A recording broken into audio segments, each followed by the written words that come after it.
Hello सांग मैंने welcome to my new blog. तो आज दिन सारा वर्षा होची तो एजाए भी संध्या है वर्षा छाड़ीनी। तो मुझे भावुली आज कौन बनैबी तो मो मुंड गोटे आइडिया आसला वर्षा पागे पकोड़ी बनैले केमी हम।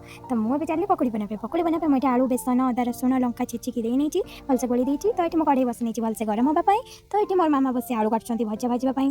तो ये कड़े गरम होगा मुझे तेल पकई नौ। तो आप जब वर्षा पागे पकोड़ी खावाई भल लगे तो आपने कमेंट करूँ और मोर चैनल को लाइक और सब्सक्राइब भी करूँ। तो ये आम तेल गरम हो जाए तो मुझे किसी अल्प पकईकी देखिए तेल ये तेल देखो बहुत गरम हो जाए। तो आम गोटे गोटे कर सब पकोड़ी पकई ना। तो आपण मैंने मत लाइक शेयर कमेंट करूँ मो चैनल को आगू नियंतु मत बहुत सारा सपोर्ट करूँ। तो ये मोर पकोड़ी बनिक रेडी हो जाए तो बहुत क्रिस्पी देखा जाऊँगी। तो से क्रिस्पी पकोड़ी पर मुझे चाट मसला पकईदेली और चटपटा करने। तो ये मोर पकोड़ी बनिक पूरा रेडी देखूँ।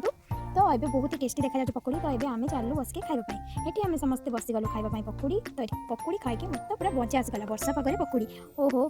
तो ये जदि आपने पकोड़ी को सॉक्स कि चटनी लगे खाए तार टेस्ट तो आहरी बढ़िया। तो पकोड़ी खाई सारी मुझे आसीगली अटा दलवाई। तो मुझे अटा दली नेली ये मोर अटा दला सरीगला। तो मुझे चली परोटा भजा करने।